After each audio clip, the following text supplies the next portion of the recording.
Таджики не могут претендовать на земли Бухары и Самарканда, несмотря на то, что там большинство населения таджикоязычное. В Бухаре и в Самарканде все говорят почти на таджикском языке, так как это был их основной язык.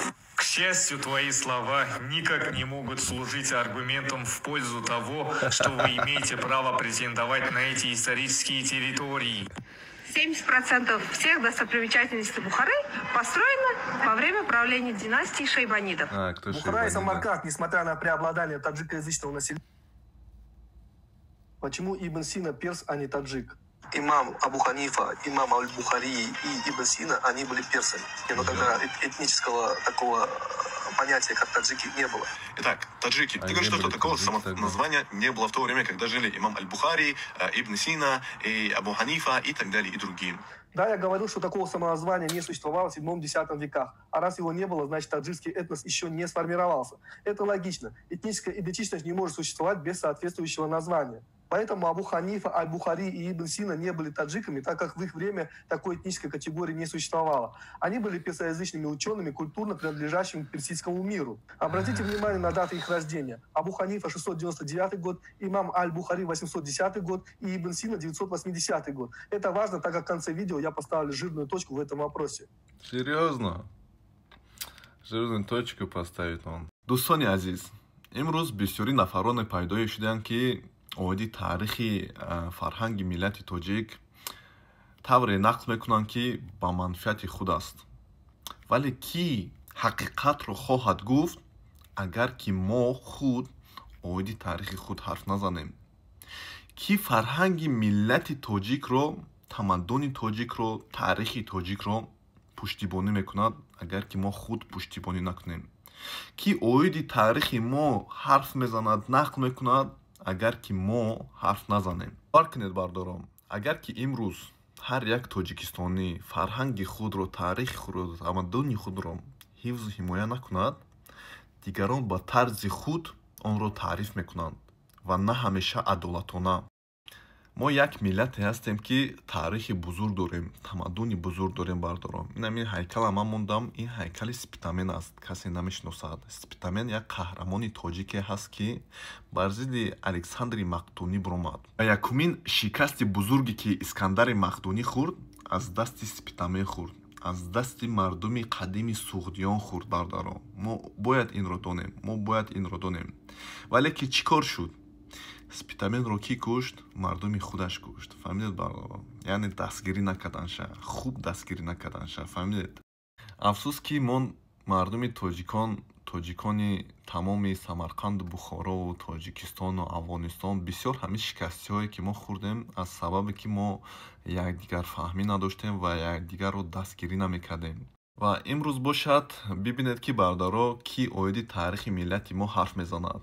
Ин як марде ҳаст аз Қазоқистон ба фикрам, аслан худаш кореягӣ ҳаст ва бибинед ки видеонавор мекунад оиди фарҳанги миллати тоҷик. 4000 лайк бардоро, 1000 комментарий буд, чандсатай дигар репост. Мефаҳмед бардоро?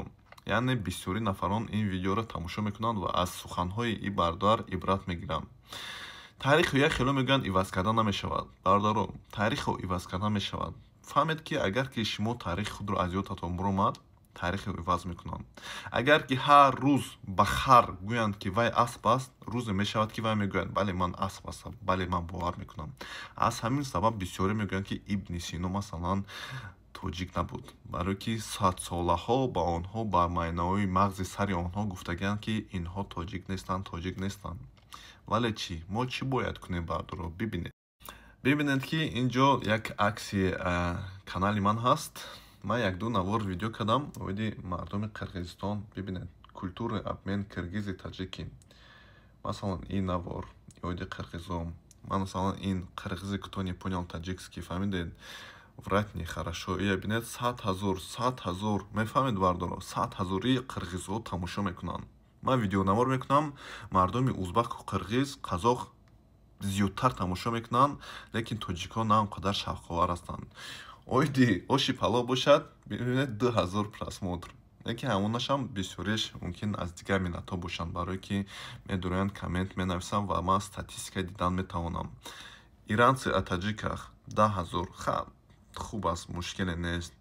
ана индуси о Таҷикистане 4000 мефаҳмед бардоро. хулоса кай ки мо оиди фарҳанги худ, таърихи худ, тамаддани худ ҳарф мезанем, на он қадар тоҷико иро дӯст медоранд ва шавқворӣ доранд, лекин мардуми дигар бошад хеле дӯст медорад, тамошо мекунад, чунки дар статистика ман мебинам бисёри мардум аз Қирғизистон, аз Ӯзбекистон, аз Русия тамошо мекунанд. Тоҷика ҳам ҳастанд, лекин аз қирғиз, ӯзбак хеле камтар ҳастанд. Бибинед, масалан, нами 3 видеонавор, 4 видеонавори дирӯзае ки кардам, 22000 аст. Оиди ма қирғизо ҳарф задам, гуфтам ки Қирғизистон алға ва гуфтам ки дӯстӣ бояд шукуфта шавад, дӯстӣ бояд ободӣ шавад ва ғайра. Оиди Қирғизистон ва Тоҷикистон инҷо бошад. Видеонавор оиди Памирси, Яғнобси, Бадахшанси Таҷикистон. Бибинед чанд навор тамошо кардаги ҳастанд, 1100 нафар. ҳамуҷанам бисёриш ба фикрам дигар миллатҳо ҳастанд. Ба тоҷико и писанд намеояд, фаҳмидед бардоро. Аз ҳамин сабабе ки мо оиди таърихи худ, оиди фарҳанги худ ҳарф намезанем, ҳимоя намекунем, дигар миллатҳо гирифта иро истифода мебаранд. Албатта ҳамин чизе ки масалан дар кӯча бошад, ё он кас истифода набарад, чизи хуб бошад, олиҷаноб бошад, дигар мардум гирифта мегирад бардоро. ия шумо бояд фаҳмед. дӯстони азиз, мо як таърихи бузург дорем, таърихи шавқовар дорем. Ба мо писанд набошад, бовар кунед, бисёри мардуми дунё таърихи моро дӯст медоранд, фарҳанги моро дӯст медоранд, фаҳмидед бардоро, шоирони моро дӯст медоранд. ин қад дигар миллатҳо оиди шоирони мо ҳарф мезананд. Бояд шумо донед Амар Хайям, Фирдавсӣ, Шоҳнома, Саъдӣ бародаро. мефаҳмед, шумо ҳар як тоҷикистонӣ бояд оиди таърихи худ, оиди фарҳанги худ бояд донад ва ҳифзу ҳимоя кунад. Агар ки мо ҳифзу ҳимоя накунем, пас кӣ мекунад бардоро? Ин гуна дигар миллатҳо медонанд оиди фарҳанги мо чӣ гуна худошон мехоҳанд пешниҳод кардан мегиранд. Ва як хело мегӯянд ки таърихро иваз кардан намешавад. Чӣ иваз кардан намешавад? Таърихро аз ёдат бировардӣ, тамом, иваз кардан 100% мешавад. Таърихро масалан ҳамо харро ҳар рӯз гӯй ки вай асп аст, рӯзе мешавад ки мегӯяд ки мо асп ҳастем. мефаҳмед? Аз ҳамин сабаб садсолаҳое шудааст ки Ибни Синора, Беруния ва дигарҳоя мегӯянд ки ва ё тоҷик нестанд ва ё дигар миллатанд. Пас имрӯз дигар миллат мегӯянд бале, ва ё дигар миллат ҳастанд. Мо хаб шавем, мо гап назанем, тамом, ин ҳамин гуна мешавад. шумо бояд донед ки ҳар як лайки шумо, ҳар як подпискаи шумо, обунашавии шумо, ҳар як репости шумо и дастгирӣ аст бардор, як овози шумо аст, фаҳмидед? Ва чанд қай ки бисёр ҳамин гуна овоз мешавад, ҳамақа овози мо баланд мешавад. Пас биёед як овозро баланд кунем бардоро, як дастгирӣ кунед. оқи ҳама медонем ки оиди таърих на ҳар кас мехоҳад гӯш кардан. ҳама мехоҳад, бисёре мехоҳанд. Масалан дар ютуби тоҷикон бисёре мебинем ҳамин ханда ҳаст бо забони кӯчагию лаҳҷаи ҳамин забони тоҷикӣ ҳам бисёри блогерро ҷазир кардаги ҳастанд, вайрон карда ҳастанд. Ним русӣ, ним тоҷикӣ ҳарф мезананд, ҳамон русиям хуб намедонанд бисёриш. Бироед кани ҳамон блогероне ки 100, 200, 300, 500 ҳазор доранд, фоловер доранд, обуначӣ доранд, бироед оиди таърихи тоҷик як бор видеонавор кунед. Ибни Синора масалан нами гуна одамо ҳарф мезананд, бироед як видеонавор кунед. Мо интизор мешавем, мо лайк мемонем, подписка мекунем. чаро не?